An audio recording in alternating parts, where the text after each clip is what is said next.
आइए, हम लोगों ने स्टॉक एक्सचेंज पढ़ना शुरू किया था और स्टॉक एक्सचेंज के बारे में सबसे पहले हम लोगों ने बात की थी कि कंपनी को जब जब पैसे की रिक्वायरमेंट होगी, मैं सेंटेंस रिपीट कर रहा हूं, जब जब कंपनी को पैसे की रिक्वायरमेंट होती है, कंपनी किस मार्केट में आकर के फंड रेज करती है?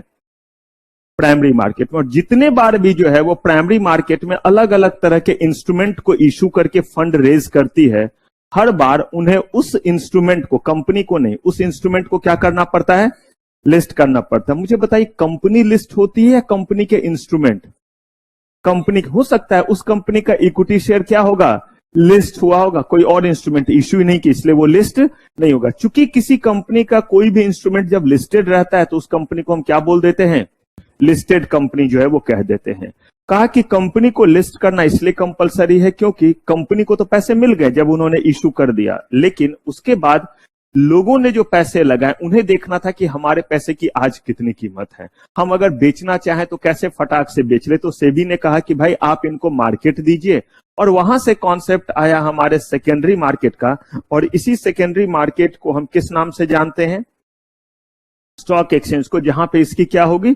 लिस्टिंग होगी, और उसके बाद वहां पे उसकी ट्रेडिंग होगी। कहा कि ये जो लिस्टिंग और ट्रेडिंग जैसा चीज हो रहा है, ये लिस्टिंग और ट्रेडिंग जो है वो एक साथ, कहा कि जो जो इंस्ट्रूमेंट लिस्ट हो जाएगा उसकी क्या होगी?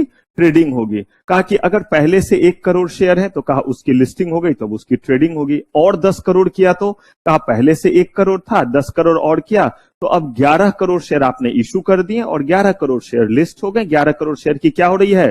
ट्रेडिंग हो रही। आने वाले दिनों में इसमें से कुछ शेयर अगर कंपनी डिलिस्ट कर देगी तो कहा उतने शेयर कंपनी के क्या हो जाएंगे? कम हो जाएंगे। बचे हुए का क्या होता रहेगा? ट्रेडिंग होता रहेगा। सारे के सारे जो है वो हटा दिए तो कहा कि बिल्कुल वो सारे के सारे हट जाएंगे। अब हमने स्टॉक एक्सचेंज को कितने कैटेगरी में बांटा? जल्दी जल्दी बोलिए, देखो कितना याद है। कितने कैटेगरी में? कौन कौन सा? ठीक है, जल्दी बताइए Mishra ji. Designated dynamic stock exchange किसको बोलते हैं?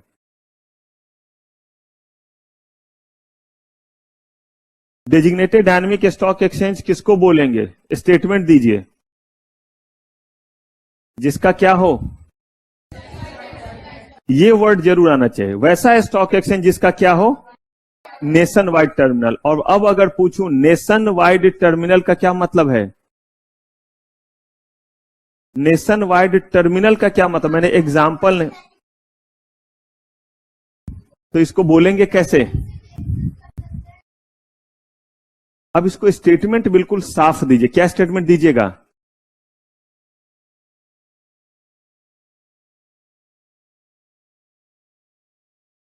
ठीक है, स्टेटमेंट ये हुआ कि उस स्टॉक एक्सचेंज में, कोई भी ऐसा स्टॉक एक्सचेंज जिसका नेशन वाइड टर्मिनल होगा, उस स्टॉक एक्सचेंज में लिस्टेड कंपनीज के शेयर्स को हम कहीं से भी जो है वो एक्सेस कर सकते हैं, उसके प्राइस को देख सकते हैं और उसमें क्या कर सकते हैं? ट्रेड कर सकते हैं। ये स्टेटमेंट हुआ कि उस स्टॉक एक्सचेंज को, अगर हम कहते हैं कि इस स्टॉक एक्सचेंज का नेशन वाइड टर्मिनल है, तो इसका मतलब है कि that particular stock exchange, if any company is listed in that particular stock exchange which is having nation wide terminal, we can see the price of that share from anywhere and we can make a trade in that shares from anywhere. Clear है? अब हमने कहा कि regional stock exchange वो stock exchange जिसका nation wide terminal. Over the counter exchange बोला कि यही आज के डेट में जो है वो कहिए एडवांस रूप है किसका? एसएमई का, स्मॉल एंड मीडियम एक्सचेंज का। और कहा कि इसी में पहले आपका रूल क्या चलता था कि 30 जो है लाख से लेकर के कहां तक? 3 करोड़ तक का रहेगा। स्टॉक एक्सचेंज के कौन कौन से मेन काम? ये 3 उनके मेन काम है। यही 3 हमें पढ़ने थे। लेकिन इससे पहले हमने स्टॉक एक्सचेंज का क्या पढ़ा? हिस्ट्री पढ़ा कि स्टॉक एक्सचेंज पहले क्या था? Association of person. फिर हमारा कंपनीज एक्ट आया 1956, तो किस में कन्वर्ट हो गया? सेक्शन 25 में। शुरू में स्टॉक एक्सचेंज हमारा कैसा था? और म्यूचुअल स्टॉक एक्सचेंज का मतलब सब मिल बैठ करके एक साथ खाना खाते थे एक ही रूम में, यानी हाँ, यानी कोई एक पर्सन जो है वो इन 3 में से किसी भी जो है वो कैपेसिटी, मल्टीपल कैपेसिटी में काम कर सकता था। कौन कौन सा वो कैपेसिटी है? Broker, manage. तो आपका मेंबर हो गया, ब्रोकर हो गया और मैनेजमेंट हो गया, तीनों कैपेसिटी में। फिर यहां पे एक स्कैम हुआ, कौन सा? आनंद राठी स्कैम और बहुत बड़ा इनसाइडर ट्रेडिंग का क्या हुआ था, स्कैम हुआ था।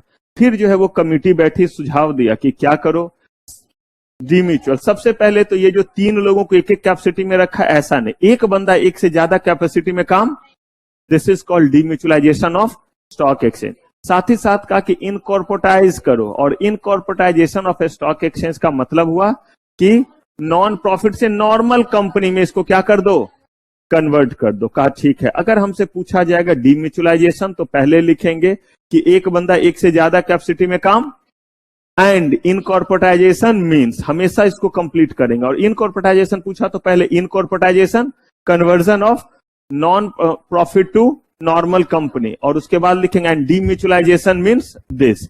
और जब डीम्यूचुअलाइजेशन लिखेंगे नेक्स्ट लाइन से, तो उसको कैपिटल कर देंगे।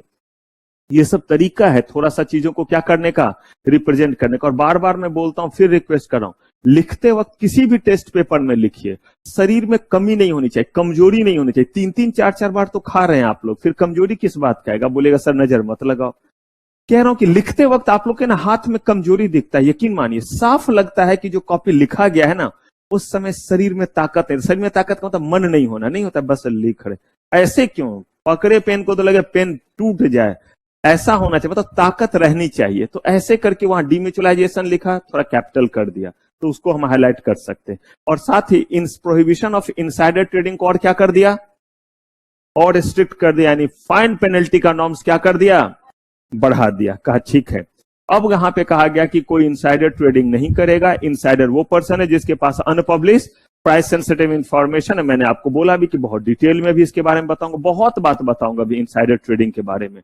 लेकिन यहां पे हमने 2 बातें कही थी। वो शख्स जिसके पास अनपब्लिश्ड प्राइस सेंसिटिव इंफॉर्मेशन है वो, या जो उस चीज को एक्सेस कर सकता है, वो इनसाइडर हुआ। इसमें और एडिशन करेंगे बाद में, कनेक्टेड पर्सन, बहुत डीम्ड कंसर्न आपका जो है वो इनसाइडर, बहुत सारी बात करेंगे। कहा कि इनका होना, इनसाइडर होना गुनाह नहीं है, लेकिन अगर आप इनसाइडर हैं तो उस बेसिस पे आप ट्रेड, क्योंकि इनसाइडर ट्रेडिंग करना जो है वो ऑफेंस है और उसके लिए पेनल्टी था। फिर हम लोगों ने जो है वो एक एक करके एस्पेक्ट पढ़ना शुरू किया, और सबसे पहले क्या पढ़ा था, लिस्टिंग का जो है हमने प्रोसेस पढ़ना शुरू किया था। चलिए कॉपी बंद कीजिए, जल्दी जल्दी जल्दी कॉपी बंद, फटाक से बताइए गुप्ता जी। लिस्टिंग का प्रोसेस एकदम जोर से, एकदम चिल्ला करके, आवाज ऐसे कि नीचे से मैम आ जाए कि क्या हुआ। इतने पे नहीं आएंगी वो।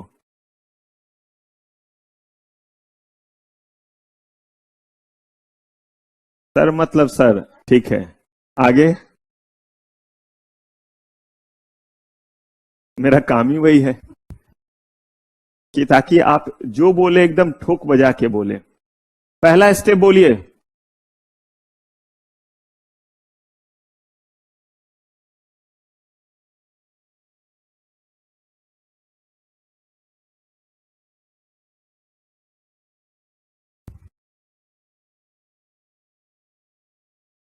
एलपीटीएल नाम का एप्लीकेशन देगी, लेटर प्रेसिडेंट टू, किसको देगी, सेबी के किस विंग को, सेंट्रल लिस्टिंग अथॉरिटी को। ठीक है।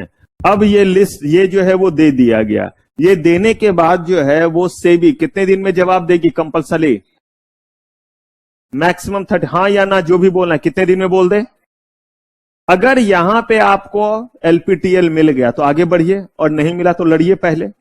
मतलब सेबी ने नहीं दिया तो जाके सिक्योरिटीज एक्ट ट्रिब्यूनल में लड़िए। बताऊंगा वो लड़ाई का तरीका, पूरे अच्छे से मारधार एक्शन से भरपूर फिल्म बनाएंगे जब सेबी नाम का चैप्टर पढ़ेंगे कि कितने दिनों में जाएंगे, कहां जाएंगे, कैसे करेंगे।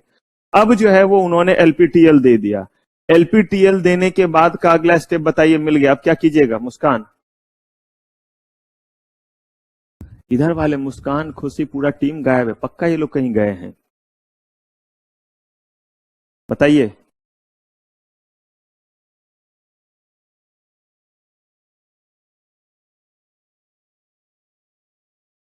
हाँ मामू बनाइए, यहां पे एक चीज आप भी भूल रहे हैं और इसीलिए आगे बढ़े। एप्लीकेशन देंगे, क्या नाम है उस एप्लीकेशन का, हाँ, इन प्रिंसिपल अप्रूवल के लिए हम अप्लाई करेंगे, किसको, कंसर्न स्टॉक एक्सचेंज को। और कंसर्न स्टॉक एक्सचेंज जो है वो आपको कितने दिन के भीतर फिर जवाब देगा। ठीक है। इन प्रिंसिपल अप्रूवल मिल जाने के बाद अब आप अपना ऑफर डॉक्यूमेंट में लिख दीजिए कहां कहां अपने आप को लिस्ट करने वाले और पब्लिक के बीच में क्या दे दीजिए, ऑफर डॉक्यूमेंट दीजिए। पब्लिक को पढ़ने का कम से कम कितना समय दे दीजिए, उसके बाद ओपन कीजिए। ज्यादा भी आप दे सकते हैं, बस आप इतना ध्यान रखिए कि ये कार्यक्रम कितने दिन में हो जाना चाहिए। इस 90 डेज को ध्यान में रखते हुए आप इस बीच में जितना टाइम देना है दीजिए, लेकिन इशू ओपन हो जाना चाहिए कितने दिनों के भीतर, 90 डेज। कहां से, मेरे बर्थडे से या आपके बर्थडे से?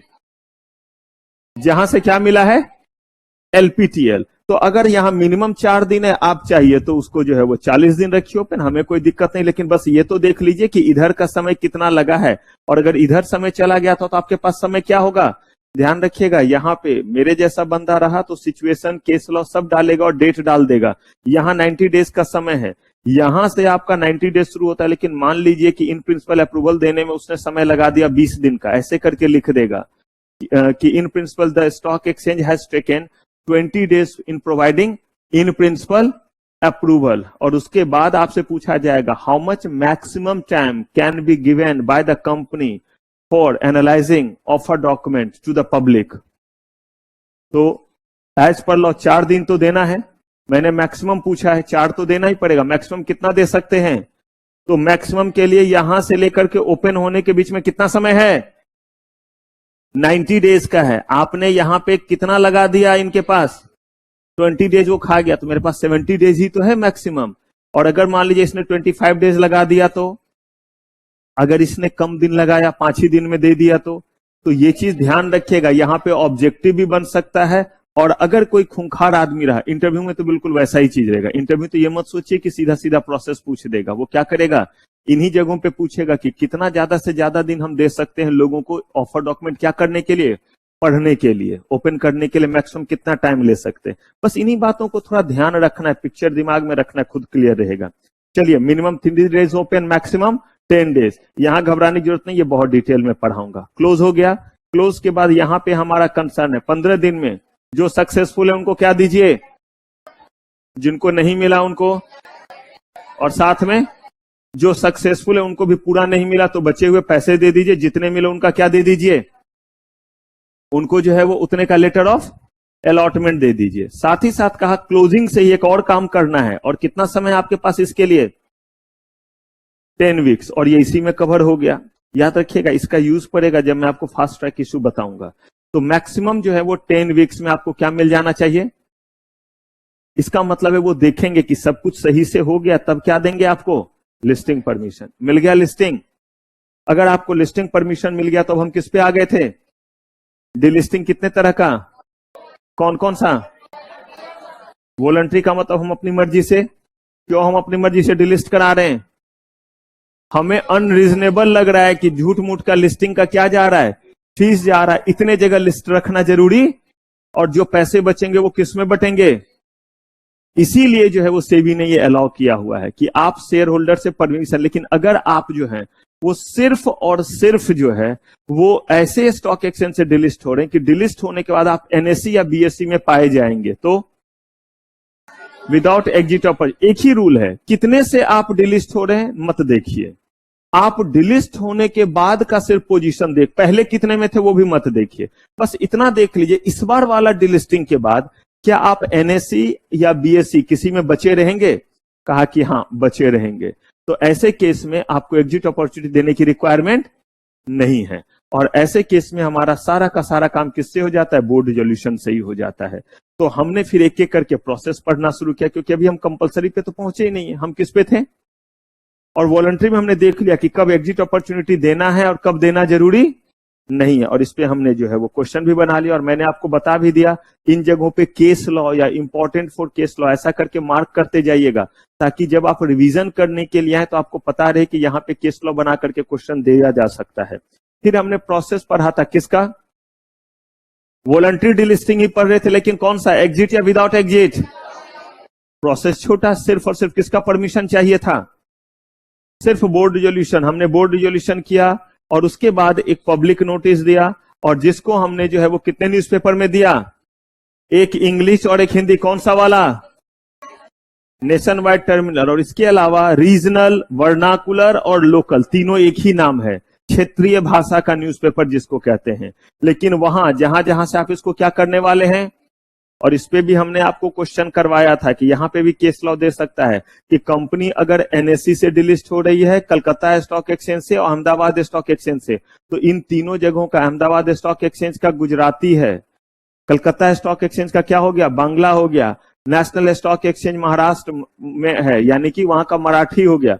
तो ये 3 रीजनल में देना पड़ेगा और एक इंग्लिश और हिंदी में तो देना ही पड़ेगा। फिर हमने देखा था कि जो जो ऑब्जेक्शन लोग करना चाहते हैं करें, ऑब्जेक्शन वैलिड रहा तो इनको जो है वो परमिशन नहीं मिलेगा, चाहते हुए परमिशन नहीं मिलेगा, और अगर परमिशन मिल गया तो उसके बाद जो अगला एनुअल रिपोर्ट होगा उसमें आप ये बात बता दीजिए कि आपने जो है वो क्यों डिलिस्ट किया, क्या वजह था डिलिस्ट करने का। क्लियर है? तो यहां तक का सफर हमने पिछले एपिसोड में, अब हमें यहां से आगे बढ़ना। जल्दी बताइए, यहां तक में कोई गिला शिकवा दुख दर्द? पक्का? रिवीजन कैसे कर रहे हैं, समझ के पढ़ रहे हैं या जय माता दी रट्टा मार रहे हैं? याद रखिए, सिर्फ समझ करके देखिए, कुछ चीजों को याद रखना पड़ता है। जहां डेट दिया हुआ है, जहां पे दिया हुआ है ऑथोरिटी क्या होगा, एलपीटीएल का फुल फॉर्म क्या होगा, ऑब्वियस सी बात है याद रखना पड़ेगा, सीएलए का। लेकिन अगर पूरे प्रोसेस को अगर आप रट रहे हैं तो बार बार मैं कह रहा हूं फिर सीएस आपके लिए नहीं है। इसीलिए नहीं है क्योंकि पास करते करते 100-150 एक्ट पढ़िएगा, कहां कहां रख पाइएगा। इसीलिए जो है वो चीजों को हमेशा क्या कीजिए, समझने की कोशिश कीजिए, उसका सीक्वेंस बनाइए, चाहे कितना भी थ्योरेटिकल रहे। ठीक है, कुछ ऐसे टॉपिक आएंगे जो थोड़ा ज्यादा थ्योरी नेचर रहेगा, निकालेंगे उसका भी कुछ बेस्ट तरीका। लेकिन ये सब तो बिल्कुल आपका जो है वो क्या है, एक स्ट्रिंग में चला है। तभी मैंने बोला कि इसलिए भी एक पीपीटी में पहले पढ़ा रहा हूं, और देखिएगा पूरा का पूरा स्टॉक एक्सचेंज हो जाएगा, तब फिर नोट्स लेकर के बैठेंगे और इन्हीं बातों को कि हाँ चलिए ये ऐसे देख लिया, आप बोलेंगे हाँ, फिर आगे बढ़ेंगे, फिर उसमें से कुछ और चीज थोड़ा सा अंदर जाकर के पढ़ेंगे ताकि हम उसको साइंटिफिक तरीके से क्या कर पाए, रिटेन कर पाए। तो अगर मैं थोड़ा सा आपके लिए मेहनत कर रहा हूं तो आपको बस इतना ही मेहनत करना है कि ईमानदारी से बस उसका रिवीजन कीजिए। काइंडली अपना दिमाग मत लगाइए, एफडी करके जो रखा हुआ है ना, कुछ दिन और उसको रहने दीजिए, और मैच्योर्ड होगा तो ज्यादा क्या मिलेगा, रिटर्न मिलेगा। सिर्फ उतना लगा लीजिए जितना मैं आपसे क्या कर रहा हूं, बड़ाई कर रहा हूं, बुरा मत मानिएगा। वैसे आप बुरा मानिएगा तो मुझे फर्क नहीं पड़ेगा, नहीं मानिएगा तो अच्छा लगेगा। तो आप सिर्फ उतना लगा लीजिए जितना मैं कह रहा हूं। मैं रिवीजन के लिए आपको कह रहा हूं कि रटने नहीं, कैसे करने। देखिए ना, मैंने पूरे कहानी में नहीं लिख सुनाया, आज क्या किया अभी तक मैंने, रिवाइज ही तो किया। यही तो मैं आपको कह रहा हूं, ऐसे ही अकेले रूम में रहिए ना और सोचिए ना, किसी को पढ़ाना है, किसी को रिवाइज कराना है, और तब शुरू कीजिए कि कंपनी ऐसे इशू करेगी, इस तरह से लेकर के जाएगी, और बोला कीजिए घर में, तब आवाज निकलेगी। क्यों नहीं आवाज निकले? अभी मैं थोड़ा सा बोल दूं कि ऑफ हो गया या ब्रेक है, तो देखिए आवाज कैसे निकलेगी। लोगों को जो है वो बुलाना पड़ेगा, पुलिस बुलाना पड़ेगा, इतनी आवाजें निकलेगी। अब मैं जब काम का बात पूछूं तो आवाज ही नहीं निकलेगा, ये कौन सा बात हो, तब आवाज निकलेगी सर मतलब मर जा। तो ये नहीं। चलिए अब जरा हम आगे बढ़ते हैं, और इसके लिए क्या करेंगे, घर में प्रैक्टिस कीजिए, आराम से बोलिए। अब डिलिस्टिंग कर रहे हैं हम लोग, और ये डिलिस्टिंग वॉलंटरी है या कंपलसरी है? वॉलंटरी में ही है। Exit opportunity, without exit opportunity. Exit opportunity, इसका मतलब क्या हुआ? अगर किसी ने पूछा क्या मतलब हुआ इसका, अगर एग्जिट अपॉर्चुनिटी बोल दिया तो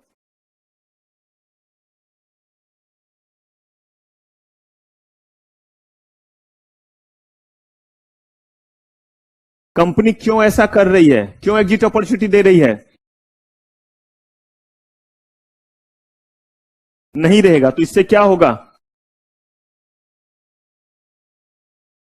हाँ, लिक्विडिटी जो है वो एकदम खत्म होने लगेगी। अगर एनएससी बीएससी क्या हो गया, दोनों से जो है वो अगर जो है वो चला गया डेजिग्नेटेड डायनेमिक से, तो लिक्विडिटी क्या हो जाएगी?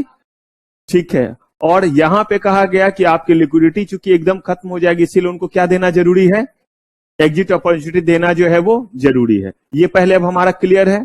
अब देखिए पहला प्रोसेस, मुझे बताइए ये ज्यादा बड़ा मामला है या नहीं है? पैसे भी देने, जरा सोच करके देखिए। पिछली बार हमने कहा कि आपने जो है वो सिर्फ और सिर्फ लोगों को पब्लिक नोटिस दिया, पब्लिक नोटिस देने के बाद हमने जो है वो सिर्फ उनका ऑब्जेक्शन लिया, उसके बेसिस पे हाँ या ना बोला। इस बार और बात सोचनी पड़ेगी कि नहीं, लोगों के पैसे भी तो देने होंगे। ऐसे ही मान लीजिए उनको डिलिस्टिंग परमिशन दे दी, इधर उन्होंने लोगों के पैसे नहीं दिए तो पॉसिबल? याद कीजिए, लिस्टिंग के समय में लोगों के पैसे वापस करने रहते थे, तो जब तक पैसे पूरे नहीं लोगों के जो है वो वापस कर दिया, या अलॉटमेंट जब तक नहीं कर दिया, तब तक लिस्टिंग परमिशन देते थे। ठीक वैसे ही इस बार तब तक डिलिस्टिंग परमिशन नहीं देंगे जब तक लोगों को क्या ना मिल जाए, पैसे ना मिल जाए, तो ज्यादा बड़ा काम हो गया। प्लस पिछली बार कहा कि आपका सिर्फ और सिर्फ एक ही चीज हो रहा है, और वो ये था कि आपका लिक्विडिटी कम हो रहा है। लेकिन इस बार तो ऑलमोस्ट क्या हो रहा है, तो इस केस में शेयर होल्डर का कंसर्न लीजिएगा या नहीं? थोड़ा बड़ा कंसर्न अब यहां पे आ गया। और इसमें देखिए कितने बार हम कंसर्न लेंगे वो जरा देखिए। सबसे पहला काम क्या करेंगे, कंपनी में कोई चीज होता है तो बोर्ड ऑफ डायरेक्टर्स की मीटिंग तो होती है। अगर कहीं लिखा हुआ है शेयर होल्डर्स रिजोल्यूशन, इसका मतलब क्या डायरेक्टर्स रिजोल्यूशन नहीं होगा? हुआ भाई, पहले डायरेक्टर्स रिजोल्यूशन पास हुआ होगा, डेट टाइम प्लेस वेन्यू तय किया गया होगा, कौन जो है वो ऑथराइज होगा, नोटिस आपका जो है वो एजेंडा तैयार होगा, नोटिस भेजने के लिए कौन सा पर्सन ऑथराइज होगा, ये सब बोर्ड ऑफ डायरेक्टर्स के मीटिंग में ही की जाती है। तो बोर्ड मीटिंग किया हमने, डेट टाइम प्लेस वेन्यू तैयार किया, सीएस को ऑथराइज किया, क्या भेजने के लिए? नोटिस भेजने के लिए। नॉर्मली सीएस ही जाते हैं, कोई और को भी ऑथराइज किया जा सकता है, लेकिन 99.9999 जब तक बोल सके उस केसेस में कौन होते हैं? यहां सीएस होते हैं। ठीक है, अब कहा गया कि ऑब्टेन शेयर होल्डर्स व्हाट एसआर बाय पोस्टल वैल्यू। देखिए आप लोग कंपनी लॉ पढ़े होंगे, हमने भी थोड़ा सा यहां बात किया था कि जो मुद्दा डे टू डे का होता है वो बोर्ड ऑफ डायरेक्टर्स करते हैं, जो उससे थोड़ा सीवियर हुआ वो डायरेक्टर्स के बाद जो है वो रिजोल्यूशन में जाएगा, और ये रिजोल्यूशन शेयर होल्डर्स का होगा in the form of OR. अगर उससे सीवियर हुआ तो किस फॉर्म में होगा? Special resolution. इससे ज्यादा सीवियर रहा तो ओआर पोस्टल वैलिड, उससे भी ज्यादा सीवियर रहा तो स्पेशल रिजोल्यूशन पोस्टल वैलिड, ताकि वो घर से भी क्या कर सके? पार्टिसिपेट कर सके, आने की जरूरत। तो मामला ज्यादा सीवियर है, सीरियस है, तो क्या बोला?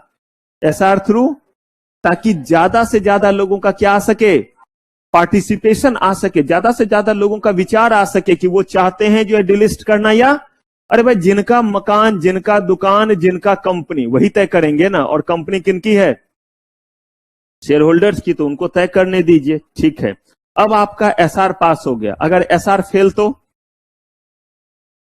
कुछ भी नहीं कर सकते, कहीं अपील भी नहीं हो सकता है, कोई अपील वगैरह नहीं। अपील वगैरह तब जब जो है वो जनता जनार्दन जो है हाँ बोल दे, कोई अथॉरिटी ना बोल दे तो अपील होता है। जनता ने ही क्या बोला? ना बोल दिया, तो हो गया काम खत्म, फिर अगली बार ट्राई कीजिएगा। अब इसके बाद कहा कि अब आप एप्लीकेशन दीजिए। किनको? अब जरा देखिए किस चीज के लिए,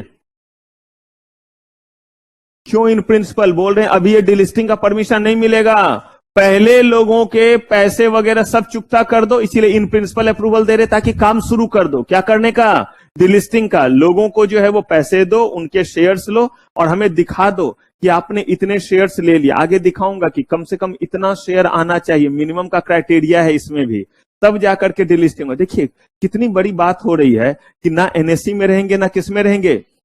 जस्ट इमेजिन हम यहां बैठे हैं, आप सारे लोग, मुझे छोड़ दिए मैं तो गरीब आदमी, आप सारे लोगों के पास इन्फोसिस का शेयर जो है वो ठूस ठूस करके भरा हुआ है, खूब सारा शेयर है।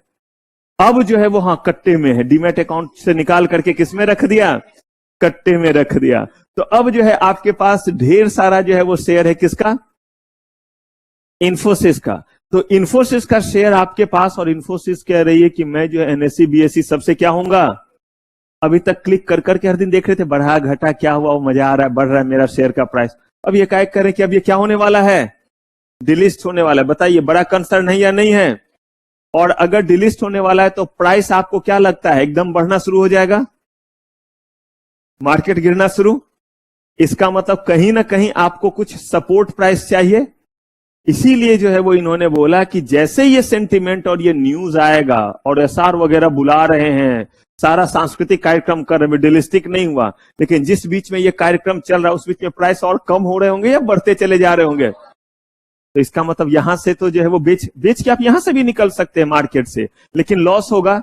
इसीलिए उन्होंने बोला कि आप इनको क्या प्रोवाइड कीजिए?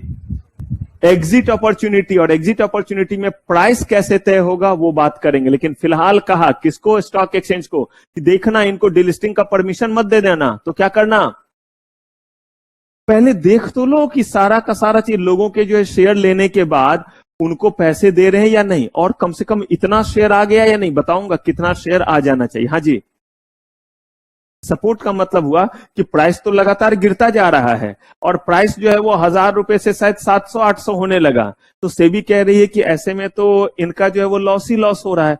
तो आप जो है वो इनको जो है वो एक ऐसा प्राइस दो जिस प्राइस पे इनको नुकसान, और उसको बोलते हैं प्राइसिंग नॉर्म्स। उसी को सपोर्ट का मतलब यही हुआ कि मार्केट में तो 600-700 हो रहा है, लेकिन इतने में कंपनी थोड़ा ना लेगी, कंपनी को कितने में लेना है बताया जाएगा आपको। सेबी ने बोला कि अभी का प्राइस नहीं, अभी से जो है आपको 26 वीक्स बैक चले जाओ, कितना 26 सप्ताह पीछे चले जाओ और उसका एवरेज प्राइस लेकर के, मुझे बताइए ठीक किया या नहीं किया।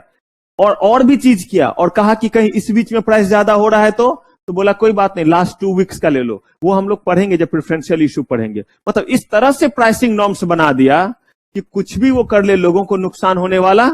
अगर प्राइस इस बीच में बढ़ गया तो भी नुकसान नहीं होगा, इससे ज्यादा ही मिलेगा, और अगर कम भी हो गया तो भी नुकसान नहीं होगा। तो यहां पे इनको बोला कि अभी कौन सा परमिशन दो, बस इनको, जैसे वहां इन प्रिंसिपल अप्रूवल मिला तो क्या इशू हो गया? नहीं, इशू का कार्यक्रम शुरू हो गया, लेकिन वहां भी लिस्टिंग परमिशन तब तक नहीं दिया जब तक हम कंफर्म नहीं हो गए। क्या कंफर्म नहीं हो गए? कि पैसे वापस किए या नहीं किए, जिनको मिल गया उनको अलॉटमेंट का लेटर दिया या नहीं दिया। ऐसे ही कह रहे हैं कि अब इन प्रिंसिपल अप्रूवल मिल गया, कह रहे हैं हाँ मिल गया। अब जो देंगे उसका नाम क्या है? याद रखिए, यहां जो दिया था इसका नाम क्या था? और इतना छोटा सा बात है, और मैंने आपको फिर कहा था और फिर कह रहा हूं कि मैं ये समझ के चल रहा हूं कि आप सीएस जो है वो अपने रोजी रोटी के लिए, करियर बनाने के लिए पढ़ रहे हैं, सिर्फ और सिर्फ इसलिए नहीं कि जो है वो दीवार पे टांग देंगे और अच्छे अच्छे रिश्ते आ जाएंगे। तो याद रखिएगा, इन्हीं जगहों से क्वेश्चन होंगे। खुश होकर के एग्जाम निकलता जाएगा, एग्जाम निकलने में दिक्कत नहीं होगा। सीए में दम ही कितना है इसमें एग्जाम निकालने में। कोई भी बंदा सो के उठेगा एग्जाम निकाल लेगा, बोलेगा सर खुद कर लिए इसीलिए, खुद कर लिया इसीलिए सही बात बता रहा हूं। बहुत आसान एग्जाम ये सब है, लेकिन इस एग्जाम को पढ़ना अच्छे से ताकि करियर अच्छा हो, यहां पे मुश्किल है। जिस एग्जाम का एंट्रेंस मुश्किल होता है उसके बाद वो आसान है। यूपीएससी एंट्रेंस बहुत टफ है, उसके बाद नहीं पढ़ना पड़ता है, उसके बाद आप जो है वो एडमिनिस्ट्रेशन संभाल रहे होते हैं, बैठ करके वही सब्जेक्ट नहीं पढ़ रहे होते, कोई फिजिक्स से करता है कोई किसी से, उसके बाद थोड़ा ना वो सब्जेक्ट पढ़ना पड़ता है। वैसे ही आप जो है वो कैट, बाकी जगहों पे जितने भी जगह आप जाते हैं, बैंक पे किसी भी जगह, सब जगह एंट्रेंस टफ है। यहाँ पे कोई टफ एंट्रेंस नहीं है। तो बस इसमें बस इतना ही है कि इस कोर्स को कितने जो है वो आप नॉलेज के साथ करके निकलते हैं, वहां पे बस अंतर आ जाता है कि आप जो है वो कितना अर्न कीजिएगा। तो इन्हीं सब जगहों पे जिस नोटिस को आप दे रहे, इसका नाम क्या है यहाँ? क्योंकि इससे पहले कोई SROR पास नहीं हुआ, पब्लिक को कुछ भी नहीं था पता। अब यहाँ पे पब्लिक को पता है या नहीं? ये जब SR पास किया है तो हवा में किया होगा, पब्लिक को नोटिस गया होगा, तो पब्लिक को यानी कौन? जो शेयर होल्डर हमारे हैं, शेयर होल्डर्स को पता है। अब ये जो गया है पब्लिक अनाउंसमेंट, इसमें सारे जनता को पता चलेगा, इंक्लूडिंग शेयर होल्डर्स को। वो भी शेयर होल्डर जो उस समय जो किसी भी कारण से पार्टिसिपेट नहीं कर पाए, पॉसिबल, या किसी कारण से उनके घर में आया हुआ था और वो नोटिस खोले ही नहीं, पड़ा हुआ था। अब जाकर के कान में तो नहीं बोलेगा, मम्मा की तरह थोड़ा ना है कि अलार्म बजा, आपने मारा अलार्म, वहां पे गिरा हुआ है तो आकर के मम्मा फिर 2 मुक्का देकर के उठाई कि क्लास नहीं जाना है, लेट हो रहा है। तो ये बेसिकली जो है ये काम जो है कंपनी तो नहीं करेगी। कंपनी बस क्या करेगी, आपके घर पे वो पोस्टल लेटर गया, अगर वो गया या आपके मेल बॉक्स में गया और आप नहीं देखे, पॉसिबल, बोला कोई बात नहीं, कम से कम अब तो जागो, पब्लिक अनाउंसमेंट किया, बस काम सेम ही है। कितने न्यूज़पेपर में? एक इंग्लिश, एक हिंदी और रीजनल लैंग्वेज में, जहां जहां से आप अपने आप को क्या कर रहे हैं, सेम बिल्कुल वैसा ही, बस अंतर इतना ही है कि इसका नाम पब्लिक नोटिस नहीं करके क्या कहलाएगा। और इसमें भी अब लोग क्या करेंगे, जिनको जो गिला शिकवा है वो यहां पे व्यक्त कर सकते हैं, जो बाहर के लोग में क्रेडिटर्स वगैरह हैं। अब इनको जो जिनको बात करनी थी सब करे, लेकिन कहा dispatch the letter of offer to shareholder. अगर आप किसी पर्सन को कंपनी का शेयर देना चाहते तो भी उसको आप ऑफर डॉक्यूमेंट देते हैं, क्योंकि ऑफर दे रहे हैं कि आप मेरा शेयर खरीद लीजिए। अगर आप किसी से उसका चीज लेना चाह रहे तो भी तो उसको ऑफर ही तो बोलेंगे। मैं आपको कहता हूं कि मेरा पेन मुझसे खरीद लीजिए, दिस इज ऑफर। मैं आपको कहता हूं आप अपना पेन मुझे बेच दीजिए, ये ऑफर है या नहीं है? तो इस बार कंपनी कह रही कि आपके पास जो शेयर है मुझे क्या कर दीजिए, दे दीजिए। तो इसके लिए उन्होंने क्या डिस्पैच किया, लेटर ऑफ ऑफर। और ये वर्ड मैं आपको पढ़ाऊंगा। जो ऑफर डॉक्यूमेंट होते हैं उसके नाम है prospectus, average prospectus, red herring prospectus, information memorandum, self prospectus, statement in lieu of prospectus, deemed prospectus, letter of offer. इतने, यही लेटर ऑफ ऑफर लास्ट में आया ना, वो वाला ऑफर डॉक्यूमेंट यहां यूज किया गया है। बताऊंगा कि लेटर ऑफ ऑफर किस किस जगह यूज करते, उसमें से एक क्या आ गया, एक डिलिस्टिंग वाले सिचुएशन में कर रहे हैं। तो जिस दिन मैं आपको टाइप ऑफ ऑफर डॉक्यूमेंट पढ़ाऊंगा, और ये आपको पढ़ाऊंगा जब मैं आपको पब्लिक इशू यानी सेबी आईसीडीआर रेगुलेशन पढ़ाऊंगा, उस समय प्राइमरी मार्केट जब पढ़ाऊंगा, और उस समय मैं पूछूंगा कि बताइए ये लेटर ऑफ ऑफर का जिक्र हमने पहले भी किसी जगह किया है, तो ये लेटर ऑफ ऑफर नाम का जो ऑफर डॉक्यूमेंट है ये हम किस में दे रहे हैं, डिलिस्टिंग के समय में जो हम शेयर होल्डर को ऑफर डॉक्यूमेंट दे रहे हैं, इसका नाम क्या है? मुझे एक बात बताइए, किसी को इनवाइट करते, बर्थडे में भी इनवाइट करते हैं, शादी में भी करते हैं, गृह प्रवेश में भी करते हैं, किसी की डेथ हो जाए तो भी लोगों के पास भेजते हैं ना निमंत्रण या लोगों को इनविटेशन, तो उन सब का कंटेंट और अलग अलग सिचुएशन में भेजते हैं, लेकिन सब कहीं ना कहीं इनविटेशन ही तो है। उसी इनविटेशन का नाम बदल जाता है, कहीं शोक संदेश बोल देते हैं, कहीं श्रद्धांजलि लिख करके दे देते हैं। ठीक वैसे इसका नाम क्या है? Letter of offer. किनको दिया? क्या ऑफर दिया? शेयर खरीदो, आप अपना शेयर अगर वापस करना चाहे तो कर सकते, कोई जबरदस्ती नहीं है, उनकी मर्जी। बोलते मुझे नहीं करना है तो ना करे। आप बोलिएगा सर अगर नहीं किया तो वो एज इट इज क्या कहलाएंगे? पहले भी शेयर होल्डर्स थे, आज भी क्या कहलाएंगे? आज भी वो शेयर होल्डर ही कहलाएंगे। लेकिन अंतर बस इतना ही होगा कि उनको मार्केट नहीं मिलेगा जहां क्या कर पाएंगे, बेच पाएंगे। उनको डिविडेंड मिलेगा या नहीं, वोटिंग राइट रहेगा या नहीं, सब कुछ एज इट इज रहेगा। बस एक ही चीज की कमी हुई, और वो कमी क्या हुआ? वो कमी हुई लिक्विडिटी की। मार्केट उनके पास नहीं। हाँ, किसी को बेचना चाहे और ग्राहक मिल गया तो बिल्कुल बेच सकते हैं। इन मिल गए, आप मुझसे खरीदेंगे, आप खरीदेंगे, आप खरीदेंगे, ऐसे कर करके क्या करते रहेंगे? पूछते रहेंगे। बिल्कुल वैसे ही जैसे ठेला वाला ठेले पे सामान रख करके जो मोहल्ले में पूछता रहता है, आवाज देता रहता है, लेंगे सब्जी लेंगे, और यही अगर मार्केट रहेगा तो क्या करेगा? वहां पे बस खड़ा रहेगा, खुद ब खुद लोग आएंगे और क्या करते रहेंगे? खरीदते रहेंगे। तो अब देखिए हमने क्या कर दिया?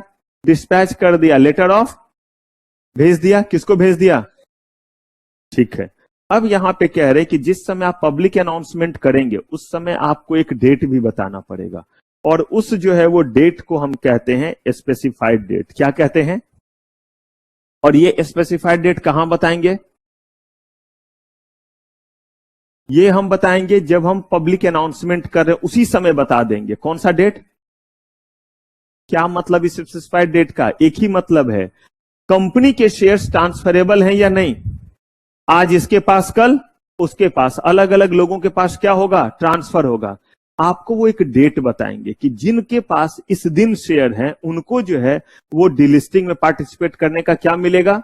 मौका मिलेगा। आप कहिएगा कि सर इससे होगा क्या? इससे होगा ये कि अगर आपको लगता है कि आने वाले दिनों में प्राइस और कम हो जाएगा तो बेहतर है कि हम किस में पार्टिसिपेट कर लें?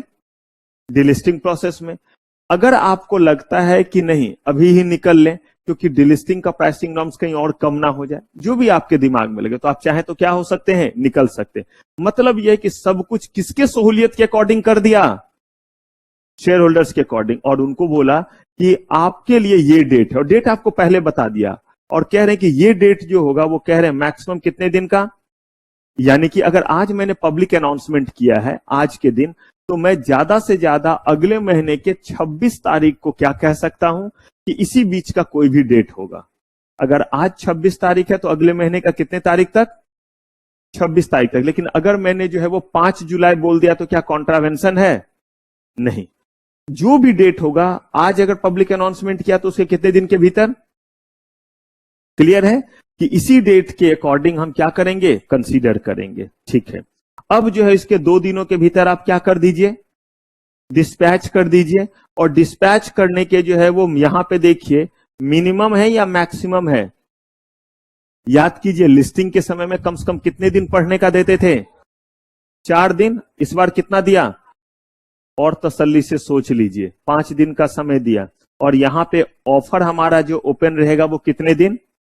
वहां पे मिनिमम 3 था और मैक्सिमम यहां पे बोला कम, सीधा सीधा कितना दिन रखना पड़ेगा? 5 दिन आपको ओपन। इस 5 दिन में क्या करेंगे? जिन जिन लोगों को मन होगा वो आकर के अपने शेयर क्या करेंगे?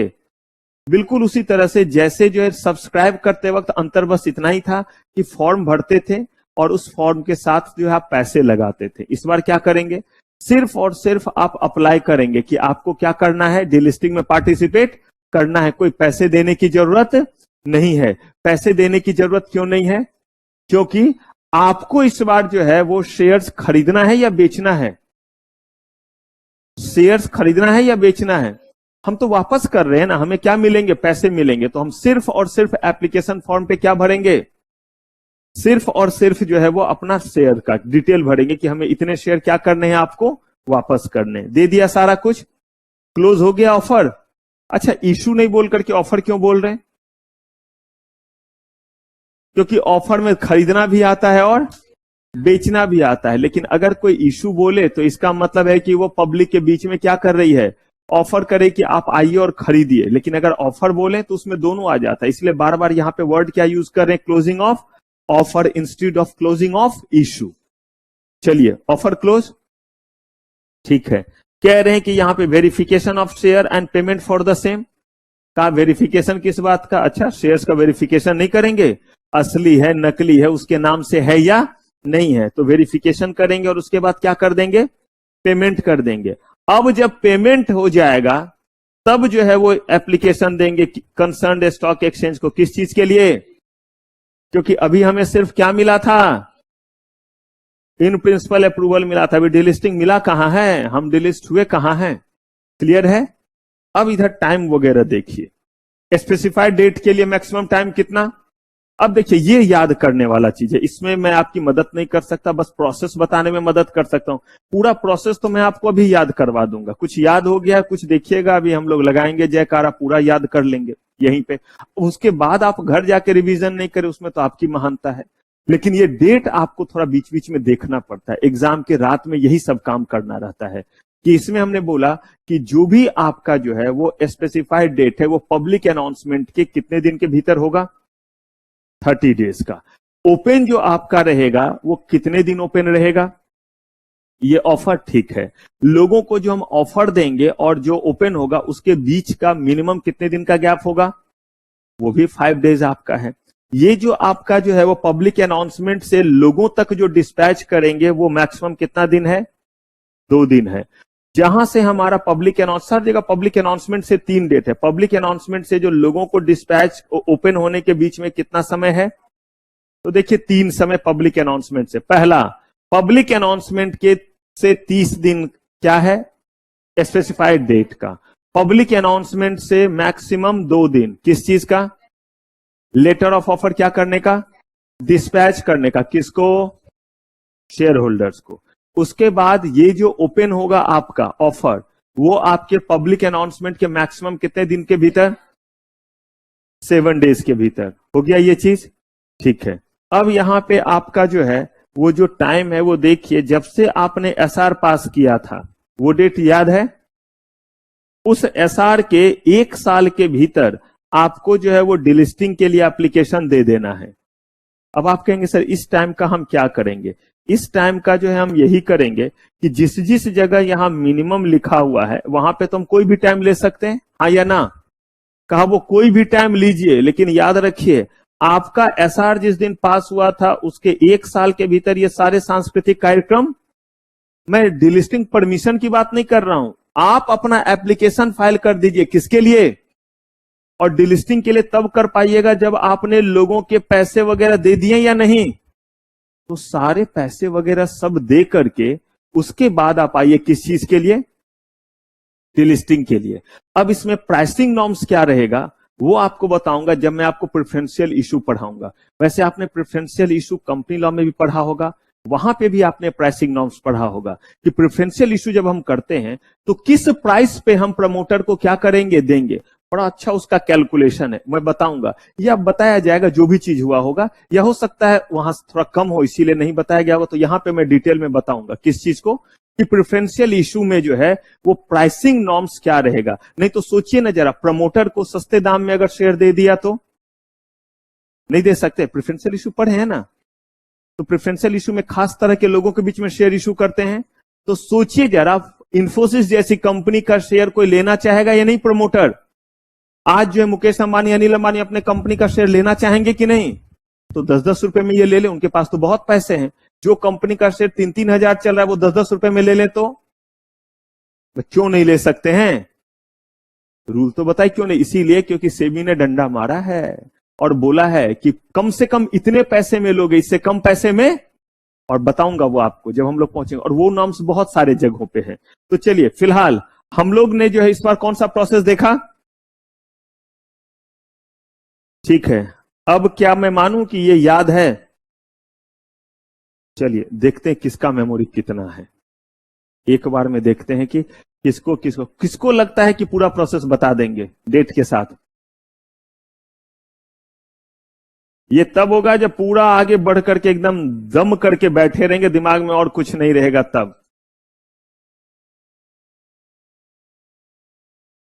पहला स्टेप से बढ़ना है। बताइए निकिता, स्टेप 1 से एकदम फटाफट तेजी तेजी बोलिए।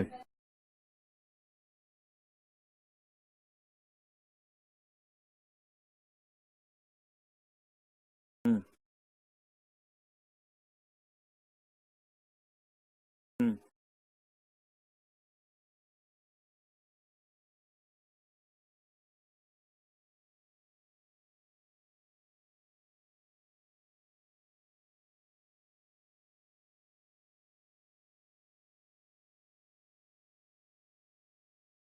हम्म।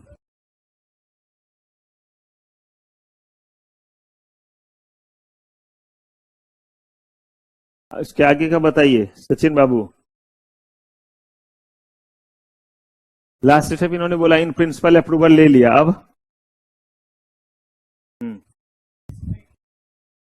हम्म।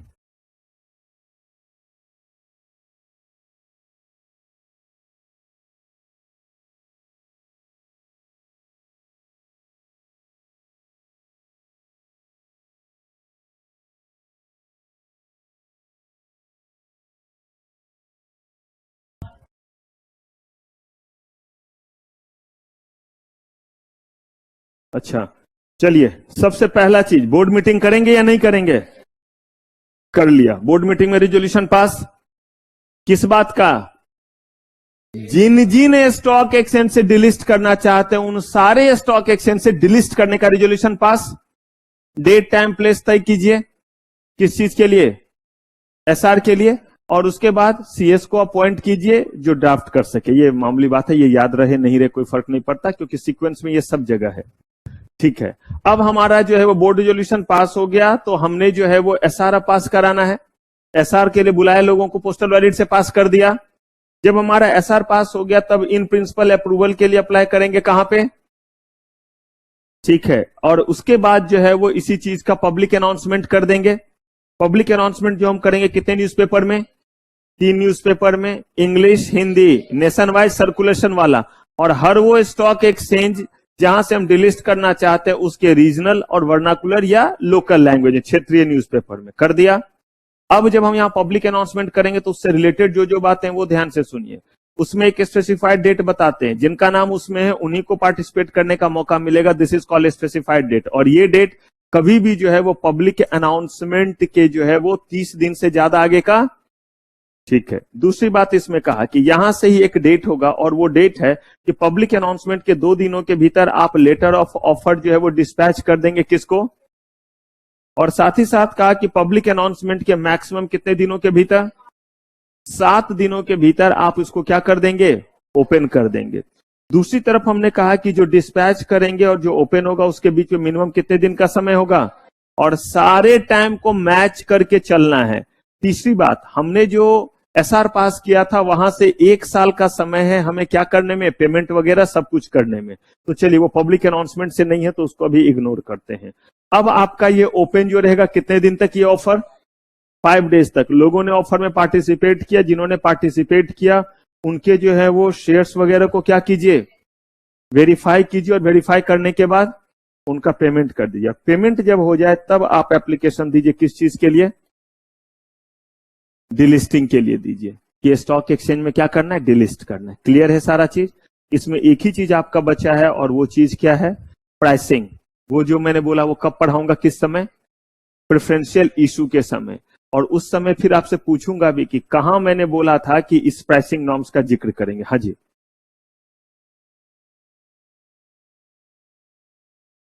वही नहीं, वही तो बताया, वो प्राइसिंग नॉर्म सेबी ने बताया हुआ है, और उसके लिए उन्होंने बोला है कि 3 प्राइस बताया, और बोला इसमें से जो सबसे ज्यादा प्राइस रहेगा उतना तो कम से कम देना ही पड़ेगा। और वो मैं आपको बताऊंगा किस समय, जब क्या पढ़ाऊंगा, प्रेफरेंशियल इशू जब पढ़ाऊंगा, तो दोनों जगह एक ही चीज है। अब देखिए यहां पे हमने एक तो पहले एसआर पास कराया, लेकिन देखिए उससे भी ज्यादा प्रिकॉशन क्या ले रहे हैं।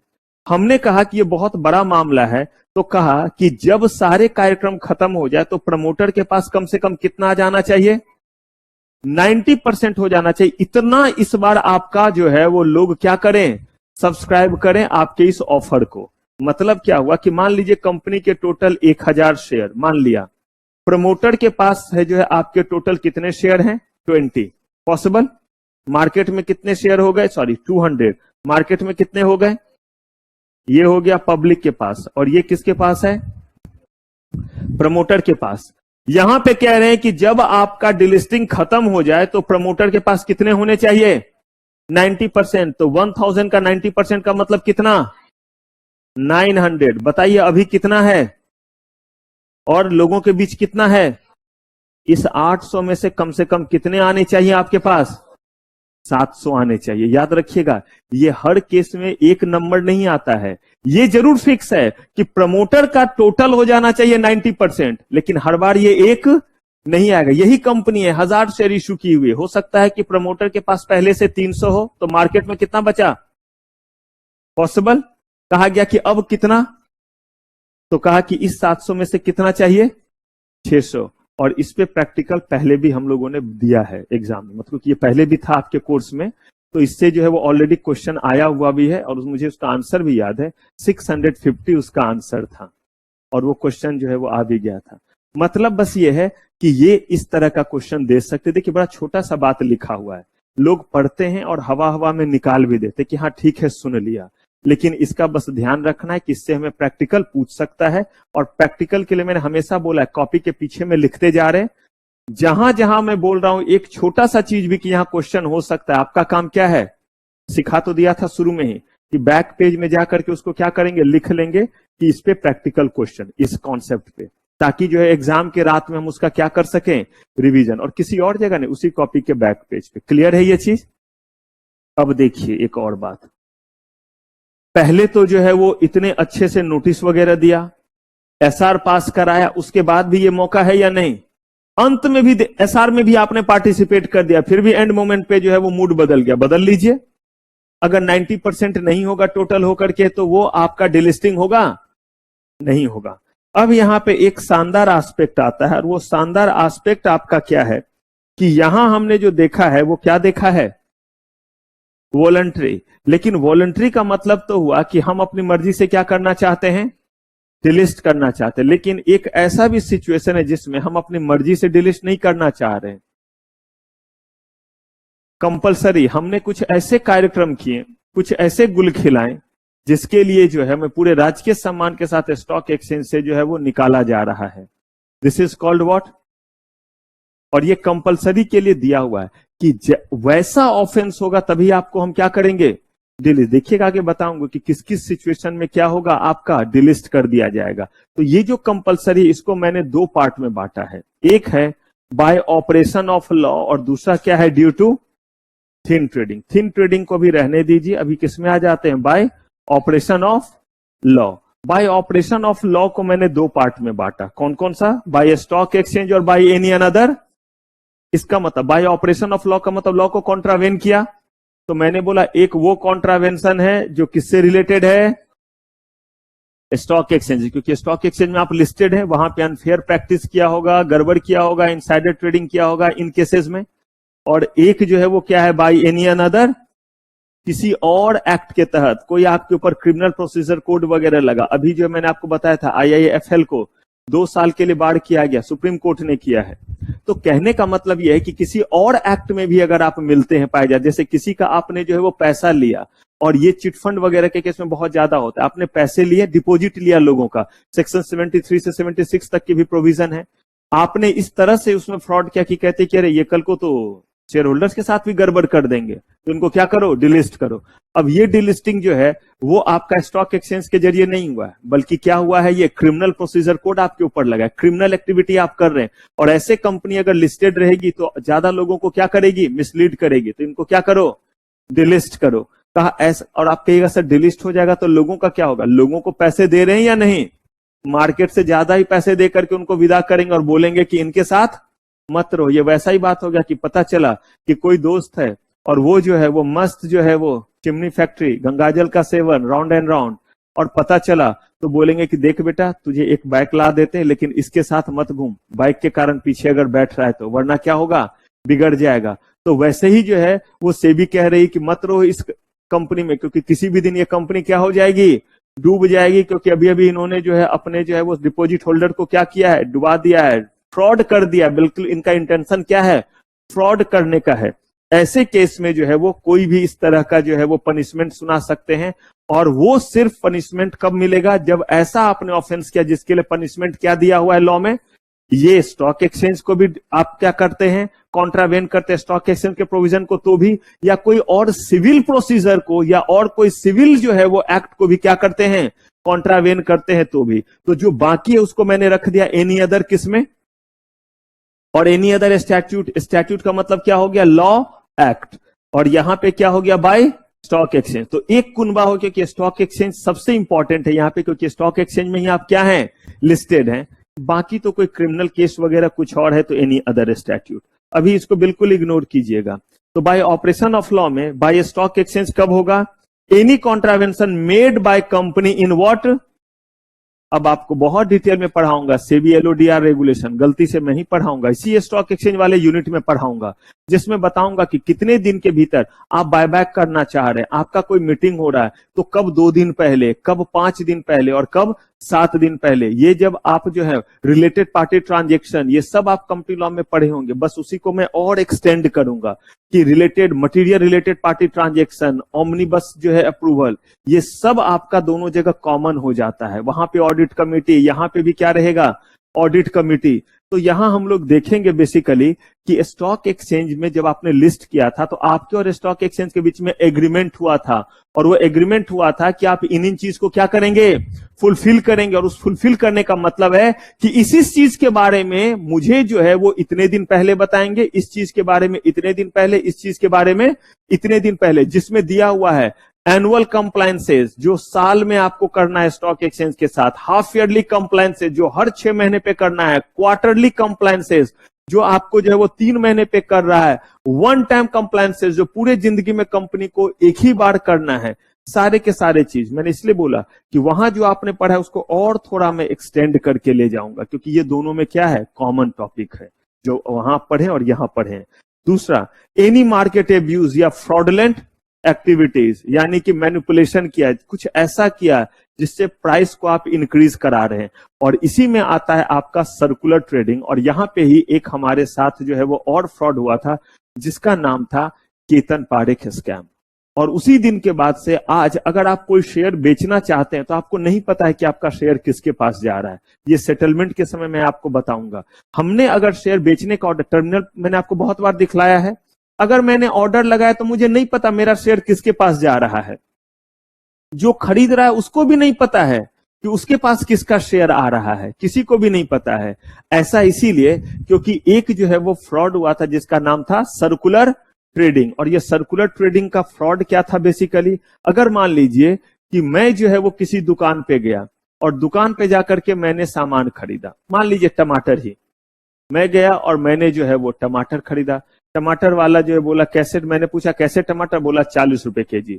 मैंने बोला कि नहीं 40 नहीं 30 रुपए दोगे, तो वो मेरे रंग रूप को देख करके समझ गया कि 30 से ज्यादा वैसे भी ये नहीं देगा तो दे ही दो, वरना और कम ना करवा ले। तो बोला ठीक है ले लो। तो बोला कि कितना तौल दो, मैंने बोला तौल दे पाव भर। तो उसने जो है वो बोला फिर दियो 7.5 रुपए मुझे, जो भी रहे। इसका मतलब है कि मैंने जो है वो प्राइस कितने पे कर दिया। उसी समय जो है वो मान लीजिए मुस्कान भी आते हैं, अब इनको कितने में मिलेगा टमाटर, मैंने प्राइस कितने पे कर दिया, मैं जिस प्राइस पे ले रहा हूं उसी समय ये पहुंचे हैं, तो अब प्राइस उसका हो गया 30। अब जो है वो मैं और मुस्कान लेकर के जो है वो क्या हो गए, चले गए। फिर वहां पे जो है वो खुशी आई, खुशी खुशी बढ़िया वाला बैग वगैरह टांग करके कि कैसे है टमाटर। तो जैसे ही जो है इन्होंने देखा, हो सकता है वो चश्मा उस्मा धूप वाला लगाए होंगे तो और हाई फाई लग रहे होंगे, तो जैसे ही जो है वो इनको देखा तो उन्होंने बोला कि 50 रुपए केजी है। इन्होंने बोला इतना महंगा, ठीक है तो आपको दे देते 45, लेकिन बोलिएगा नहीं किसी को। इन्होंने बोला ठीक है। अब रेट क्या हो गया? ठीक उसी समय जो है वो दुकान पे जो है वो पहुंचे भूमिका भी। अब बताइए किस रेट में मिलेगा? 45 में फ्री में देगा, मुक्का ना मारेगा। अब जो है वो कितने में मिला? 45। अब देखिए इसका मतलब जिस प्राइस पे आप ले लेते हैं वही प्राइस हो जाता है ना उस चीज का। ठीक वैसे ही अब होता क्या था सर्कुलर ट्रेडिंग में, अगर मैंने कोई शेयर खरीदा है 100 रुपए में, 100 रुपए में मैंने खरीदा है, तो मैं जो है वो बोल रहा हूं स्नेहा को कि आप ये जो है वो खरीदिए 120 रुपए में। कितने में? अब ये बोलेंगे सर मैं क्यों खरीदूं 120 रुपए में? एकदम ध्यान से सुनिएगा। तो मैंने कहा कि पैसे मैं ही दे रहा हूं। पैसे बोलेंगे सर 120 क्या 130 में खरीद लेती हूं। अब देखिए जैसे ही इन्होंने 120 में खरीदा, मार्केट में ये पूछने लोग ने इनसे पूछा कितने में, तो 120 में। बताइए 100 का चीज मैंने कितने पे पहुंचा दिया? और ऐसा जमीन वगैरह में बहुत होता है, जमीन वगैरह के केस में हल्ला करने के लिए। ये क्या हुआ? हाँ हो गई उसके नाम से रजिस्ट्री। कैसे हुआ? तो लाख रुपए जो है वो गज के हिसाब से, और था 70 लाख पे एक का बोल दिया। अरे फिर दिखला दिया 3 महीने बाद कि उसे इस तरह से उस जगह का रेट लोग बढ़ा देते हैं। जब मार्केट अपने आप नहीं बढ़ रहा होता है तो बड़े, लेकिन इसके लिए ज्यादा पैसा चाहिए, सब आपस में मिले लोग ऐसा कर लेते। तो मैंने इनको बोला कितने में लेने? 100। अब फिर जो है उन्होंने 120 में लिया, तो मेरे ही पैसे थे लेकिन मेरे पास पहुंच गए। मैंने जो है अब जो है वो बोला शाहीन बाग को कि भाई आप जो है वो इसको जो है वो ले लीजिए 130 रुपए में। उन्होंने बोला मैं क्यों लूं? तो मैंने बोला पैसे मैं दे रहा हूं। अब बताइए उन्होंने ले लिया 130 में, प्राइस कितना हो गया? ये 130 में ले रहे, इसीलिए मार्केट में पूरा प्राइस क्या फैल गया कि इसका प्राइस कितना हो गया इस शेयर का। ऐसे ही करते करते मैंने 150 का प्राइस पकड़ा दिया, और अब मेरे पास जो शेयर था अब जब 150 हो गया तो अनरिलेटेड आदमी को अब मैं बेच रहा हूं, क्योंकि उससे ना रियल पैसा मिलेगा। अभी तो ये वही पैसे मेरे ही पैसे हैं जो मुझे क्या हो रहे हैं। अब देखिए कुछ शेयर मेरा 100 का, फिर इन्होंने 120 का, अल्टीमेटली मेरे सारे पैसे तो मेरे पास आ गए, लेकिन मेरे पास जो शेयर है उसकी कीमत कितनी है? 100, जिसको मैंने कहां पहुंचवा दिया। अब जब मैं अनरिलेटेड पार्टी को इसको बेचूंगा तो मुझे 50 का फायदा हो रहा है। This is called circular trading. Circle में घुमा रहा हूं अपने ही चीजों को और मुझे फायदा हो गया। कहा ना हमारे यहां एक से एक बिस्खोपड़े आदमी हैं, एक लॉ बनाते हैं तो दूसरा आकर के उसको तोड़ देता है। हर्षद मेहता से बचा तो आनंद राठी आ गए, उनसे बचा तो सर्कुलर ट्रेडिंग के लिए केतन पारेख खा गए। कुछ ना कुछ जो क्या कर रहे होते हैं, धमाल मचा रहे होते हैं। तो कहा ठीक है तू डाल डाल तो मैं पात पात। अब अगर आप कोई ऑर्डर प्लेस करिएगा तो आपको पता ही नहीं है कि अंधा लूल्हा काना कुबड़ा बेंगलोर वाले आदमी के पास गया या दिल्ली वाले के, हो सकता है हम और आप अगल बगल में बैठे, आपको नहीं पता वही शेयर मेरे पास आया है, लेकिन एक दूसरे को पता नहीं चलेगा। दिस इज कॉल्ड कि ये जो है वो पहले क्या होता था सर्कुलर ट्रेडिंग, अब सर्कुलर ट्रेडिंग नहीं होता है। तो यहां पे इन्होंने कहा कि अगर आपने ऐसा कोई एक्टिविटी किया, जो मैंने आपको मार्केट अब्यूज का एग्जांपल दिया, इनमें से कोई तरह का चीज अगर किया, लास्ट में क्या लिखा हुआ है, इसका मतलब एक ही तरह का अब्यूज नहीं, बहुत तरह के जो है वो गड़बड़ी हो सकते हैं। उस केस में स्टॉक एक्सचेंज जो है निकाल देगी। और एक है फी हैज नॉट बीन, कौन सा फी है? हाँ लिस्टिंग फी हर साल देना है, आपने नहीं दिया तो निकालेंगे या नहीं? आपके दिमाग में आ रहा होगा कि सर क्यों हम इतना वॉलंटरी डिलिस्टिंग में परेशान हो रहे, एसआर करो तो दिस करो तो न्यूज़पेपर में नोटिस दो, आराम से इस साल का क्या नहीं देंगे, खुद क्या कर देगा ना, निकाल दिया आपको। लिस्टिंग फी नहीं दिया तो आपको क्या कर दिया, निकाल, कुछ पेनल्टी होगा दे दीजिए, लिस्टिंग फी का ही तो रहेगा, उससे तो ज्यादा आप ताम झाम कर रहे हैं। यहाँ पे यहाँ तो दम निकल जाएगा आपका, सबके आगे पीछे हाथ जोड़ते रहिए, एसआर पास हो जाए, दिस हो जाए, दैट हो जाए। अगर आपके मन में ऐसा लड्डू फूटा तो उसका जवाब दूंगा, लेकिन पहले जरा यहां पे आते हैं। मतलब एक उपाय क्या हुआ कि आप क्या कर रहे हैं, अपने आप को हम लिस्टिंग फी देना बंद करेंगे, खुद क्या कर देगा। But this is called what, compulsory, वो भी कैसे, बाय ऑपरेशन ऑफ लॉ। ठीक, दूसरी तरफ हमारा है due to what, due to thin trading. यहां थिन का मतलब तो हो गया दुबला पतला। जी मुस्कान नहीं आया, अभी अभी मैंने थोड़ी देर पहले आप लोगों का जिक्र किया था और आप लोग का कोई मैसेज चमका था, लेकिन तब तक मैंने क्लास शुरू कर दिया तो मैंने देखा नहीं। आप लोग कहीं से आ रहे हैं? कॉलेज से, अच्छा। तो due to thin trading, thin का मतलब दुबला पतला। मुझे मत देखिए, मैं बहुत हट्टा कट्टा हूं। तो थिन का मतलब क्या हुआ? तो शेयर में दुबला पतला। तो यहां पे लिख रहे हैं ड्यू टू थिन ट्रेडिंग का मतलब है उस शेयर्स की ट्रेडिंग क्या हो रही है? कम। और फिर यहां पे बनेगा केस लॉ, इसलिए ध्यान से सुनिएगा। कहा कि दो सिचुएशन में माना जाएगा कि क्या हो रहा है? Thin trading. ध्यान से, या तो ये हो जाए पूरा का पूरा फुलफिल 1 नंबर, या कौन सा फुलफिल हो जाए? 2 नंबर। और अगर दोनों फुलफिल हो गए तो बोलेंगे जबरदस्त थिन ट्रेडिंग जैसा कोई वर्ड नहीं है, इसलिए वो भी थिन ट्रेडिंग ही माना जाएगा। यानी कि इन दोनों में से कोई भी कंडीशन फुलफिल हो गया तो क्या माना जाएगा? Thin trading. जिसमें है कि पेड अप कैपिटल आपका ये मिनिमम है या maximum? Paid up capital less than और इक्वल टू का मतलब मिनिमम नहीं, मैक्सिमम होता है। लेस देन और इक्वल टू, यानी आपका पेड अप कैपिटल 1 करोड़ से ज्यादा नहीं होना चाहिए, या तो 1 करोड़ या उससे क्या है? कम है। अगर एक कंडीशन ये हो जाए तो अगला कंडीशन चेक कीजिए। और अगला कंडीशन क्या चेक कीजिए? कि क्या आपके शेयर, और यहां पे हो गया मिनिमम, क्या आपके शेयर्स को ट्रेड हुए कम से कम 1 साल हो गए हैं? कितने दिन? और ट्रेड होने का मतलब होता है खरीदना और बेचना, दोनों किस कैटेगरी में आता है? ट्रेड में। यानी 1 साल से आपके एक भी शेयर को ना किसी ने खरीदा है ना क्या किया है? कंडीशन 1। दूसरा कंडीशन कह रहे हैं कि आपके टोटल शेयर्स जो हैं उसका वैल्यू कितना है? Paid up capital. मुझे सिक्योरिटी प्रीमियम अकाउंट से मतलब नहीं, मुझे सिर्फ किससे मतलब है? Paid up capital. तो किसी भी कंपनी का अगर पेड अप कैपिटल 1 करोड़ से ज्यादा है तब तो चेक करने की जरूरत ही नहीं है। अगर 1 करोड़ या उससे कम है तो आप चेक कीजिए कि क्या इनका लास्ट ट्रेड 1 साल से पहले हुआ है। याद रखिए, अगर 364वें दिन भी हुआ तो भी नहीं, 365 डेज क्या होना चाहिए? हो जाने चाहिए। यानी 1 साल या उससे ज्यादा दिनों से आपके कंपनी में कोई भी ट्रेड अगर ऐसा हुआ है तो ये दोनों मिलकर के बना कौन सा ग्राउंड? Thin trading. यहां पे थिन ट्रेडिंग का ये मतलब हुआ। दूसरा कहा और चीज, कहा कि पहला चीज तो सेम है, पेड अप कैपिटल कितने से ज्यादा नहीं होना चाहिए।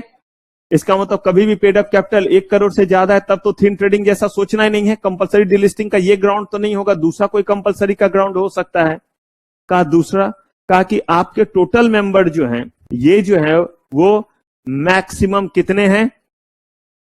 इसका मतलब है कि आपके नंबर ऑफ शेयर होल्डर 300 या उससे कम है। 300 से ज्यादा, इसका मतलब है कि भले आपके जो है वो शेयर्स जो है वो कितने भी क्यों ना हो, लेकिन जो है वो नंबर ऑफ, मैं ये नहीं कह रहा हूं कितने शेयर हैं, मैं कह रहा हूं कि नंबर ऑफ व्हाट?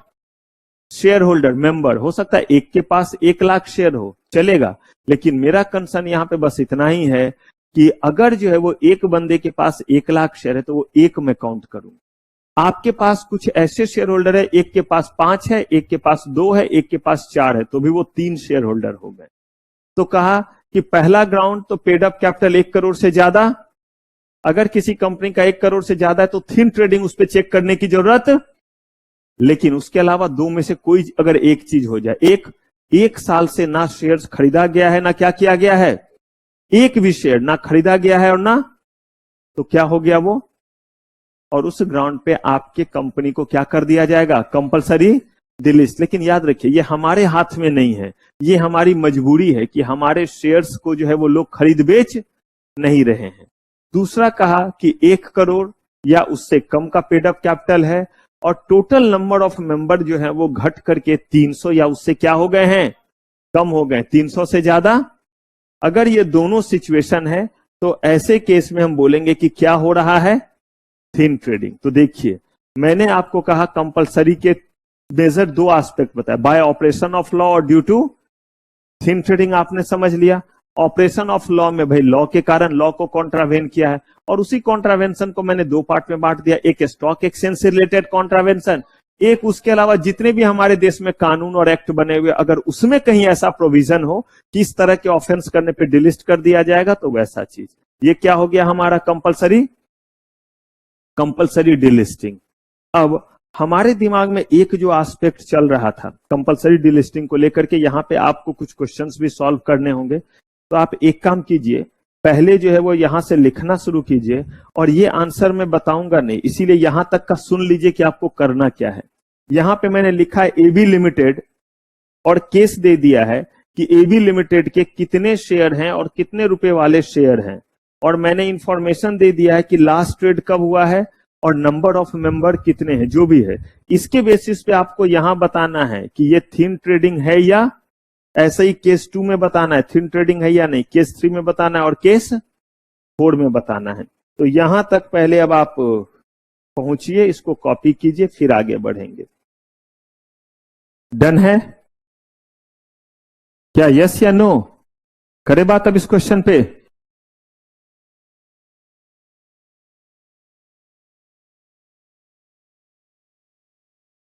यहां आप बताइए, पहले सिचुएशन में कंपनी का पेड अप कैपिटल कितना है, यह बता दीजिए। कैसे निकाला? ठीक है, क्योंकि आपको 10 लाख ये शेयर है, हमें क्या देखना है? Paid up capital. तो ये 10 लाख इंटू 10, इसका मतलब 1 करोड़। तो पेड अप कैपिटल कितना है? अगर पेड अप कैपिटल 1 करोड़ से ज्यादा रहे तो कुछ और चेक करेंगे थिन ट्रेडिंग के लिए? नो। लेकिन 1 करोड़ तक रहे, यानी 1 करोड़ से कम भी रहे, तो आगे चेक करना पड़ेगा। और जो हमें चेक करना पड़ेगा वो क्या? कहा कि 2 चीज है हमारे पास, जितना इंफॉर्मेशन है उससे चलिए। कह रहे हैं कि लास्ट ट्रेड कब हुआ है, तो इससे क्या थिन ट्रेडिंग होगा? थिन ट्रेडिंग होने के लिए कितने दिन पहले ट्रेड होना चाहिए? 1 साल या उससे ज्यादा दिन, यानी 365 तो होना ही चाहिए। अगर 700 दिन है तो जबरदस्त हो गया, बहुत दिन हो गए। तो इसका मतलब इस ग्राउंड से तो नहीं हुआ। एक और लेकिन सिचुएशन, क्योंकि ये वाला टिक लग गया है ना, तो एक और चेक करना होगा। वो कौन सा? मेंबर्स कितने हैं? कितना हमने कहा? 300 या उससे कम रहे तो ग्राउंड बनता है, और 300 से कम रहने पे जो ग्राउंड बनता है वो कौन सा? ये वाला। तो इस बेसिस पे हुआ या नहीं हुआ थिन ट्रेडिंग? तो ये थिन ट्रेडिंग, यस या नो? ठीक है, बताइए गुप्ता जी। दूसरा केस 2 यस है। सांभवी ठीक कह रहे हैं वो। क्या कहना है आपका? थिन ट्रेडिंग है, यस या नो? हाँ जी निहारिका है। नशे में क्यों लग रहे हैं? नींद पूरी नहीं हुई है? अच्छा, सर में दर्द है या कुछ और? चलिए, 1 लाख इक्विटी शेयर कितने रुपए वाले? 100 रुपए वाले। तो इसका मतलब क्या हुआ? इसका मतलब 1 करोड़। लास्ट ट्रेड जो है वो कितने दिन पहले हो गया हमारा? क्योंकि हमें कहां तक का चाहिए? 365 या उससे ज्यादा, तो ये हो गया। नंबर ऑफ मेंबर लेकिन कितने हैं? का कोई बात नहीं है। ये देखिए, यहां का हमने ले लिया, तो इस ग्राउंड पे क्या हो गया हमारा? Thin trading. इसको ऊपर वाला ना। अच्छा, अब यहां बताइए 3 में यस या नो? सबका कहना नो। क्यों? अच्छा, पेड अप कैपिटल ही तो 1 करोड़ नहीं हुआ है, पेड अप कैपिटल कितना हो गया? तो इसलिए थिन ट्रेडिंग का तो कोई क्वेश्चन ही नहीं राइज होता। 80 लाख है, उसमें क्यों यस? 1 करोड़ तक में तो आगे चेक करेंगे ही करेंगे। 80 लाख है तो और तो कम ही हो गया। अब अगले में जाएंगे, और वो क्या है? लास्ट ट्रेड कब हुआ है और नंबर ऑफ मेंबर क्या दिया हुआ नहीं। इसका मतलब हम वो ग्राउंड लेंगे ही नहीं। तो इसका मतलब ये है कि हमारे पास कोई ग्राउंड ही नहीं मिला जिससे हम इसको क्या करें? Thin trading. यहां पे तो एक ही चीज है ना, इंफॉर्मेशन जितना उसी से तो बढ़ेंगे। तो एज पर इंफॉर्मेशन ये थिन ट्रेडिंग नहीं है। अच्छा रुकिए, केस 4 रोहित बाबू, क्या थिन ट्रेडिंग यस या नो? नहीं, सोच के बताइए। 100, हाँ सही कह रहे, बिल्कुल सही, वेरी गुड। सबसे पहला चीज जो है वो पेड अप कैपिटल जो है वही कितना है? उनके आगे कोई बैठे हैं? नहीं, अलर्ट रहिएगा, उनके मुंह में पानी है जो आपके पीछे हैं। तो आपके एकदम पानी किसी के मुंह में रहने से अलर्ट क्यों होना है? आगे आप समझ रहे हैं कि वो जो है वो मिसाइल की तरह है। अगर उस समय जो है वो हंसी आया तो सामने वालों को लगेगा कि शायद एसी से जो है वो पानी का छींटा आ रहा है। तो पेड अप कैपिटल ही अगर हमारा जो है वो 2 करोड़ है, यानी 1 करोड़ को क्रॉस कर गया तो आगे कुछ चेक करने की जरूरत, तो ये नो हो गया। तो यही yes yes no no, clear है? अब देखिए, मैंने आपसे एक क्वेश्चन पूछा था कि डिलिस्टिंग करना है, राइट? तो डिलिस्टिंग करना है तो आपने देखा कि तामझाम थोड़े ज्यादा नहीं हो गए? इतना प्रोसेस करो, ये देखिए विथ एग्जिट अपॉर्चुनिटी, और ये वाला इतना तामझाम कर, उसमें भी चांस बना हुआ कि पता नहीं बंदा डिलिस्ट करेगा या, ये भी तो लिखा हुआ है लास्ट में डिनाइड भी तो कर सकता है। तो सबसे आसान तो ये दिखता है कि ये ले, नहीं देता तेरा फीस, पैसे भी बचे, और अब क्या करोगे? आपका चाचा चौधरी वाला दिमाग इस तरफ जा रहा है कि सर यही क्यों ना करें।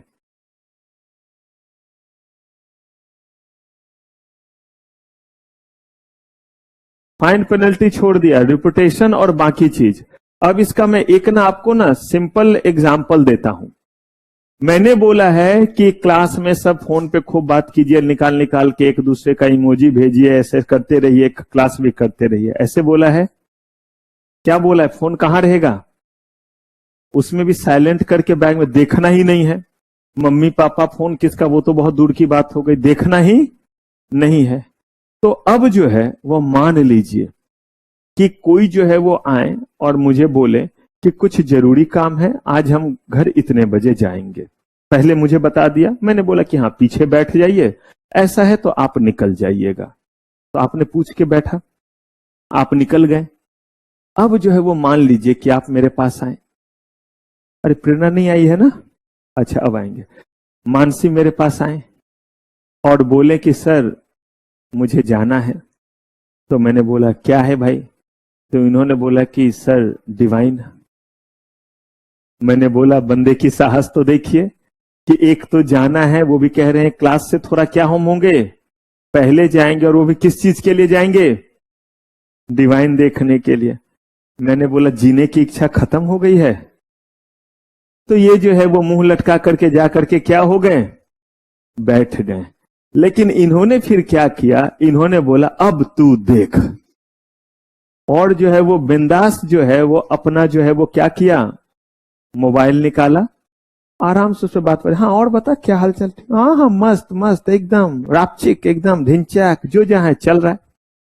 अब देखिए, अगर ये मुझसे पूछें, अभी मैंने इनको देखा, अब मैं इनको क्या बोलूंगा?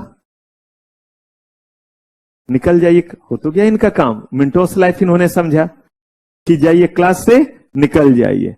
पहले जब इन्होंने मुझसे पूछा था, या जिनको मैंने बोला चले जाइए, वो अगले दिन भी क्लास आते थे या नहीं? आप मुझसे पूछ के गए तो फिर अगले दिन आप क्लास आएंगे। लेकिन अगर इस बार आपने ऐसा वाला कार्यक्रम किया कि अब तू देख, और तब मैंने बोला निकल जाइए, तो निकल जाइए मतलब क्या? निकल जाइए ना एग्जीक्यूटिव ना प्रोफेशनल, कभी जो है वो आमना सामना ना हो, मतलब टाटा गुड बाय। इसका मतलब ये हुआ कि एक हुआ वॉलंटरी, जिसमें आप मुझसे पूछें, फिर अगली बार आप वैसे ही आ रहे हैं।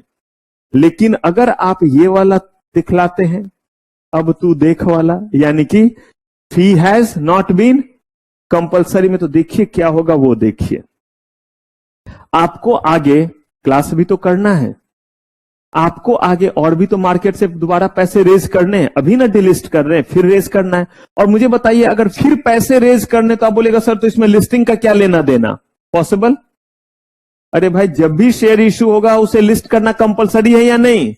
तो यहां पे इन्होंने बोला कि listing of securities after delisting अगर वॉलंटरी है तो कितने साल के बाद, और कह रहे हैं कि अगर कंपलसरी है तो उसमें अगर ड्यू टू थिन ट्रेडिंग है तो कितने दिन बाद, क्योंकि वो आपकी मजबूरी थी, आपने कुछ नहीं किया।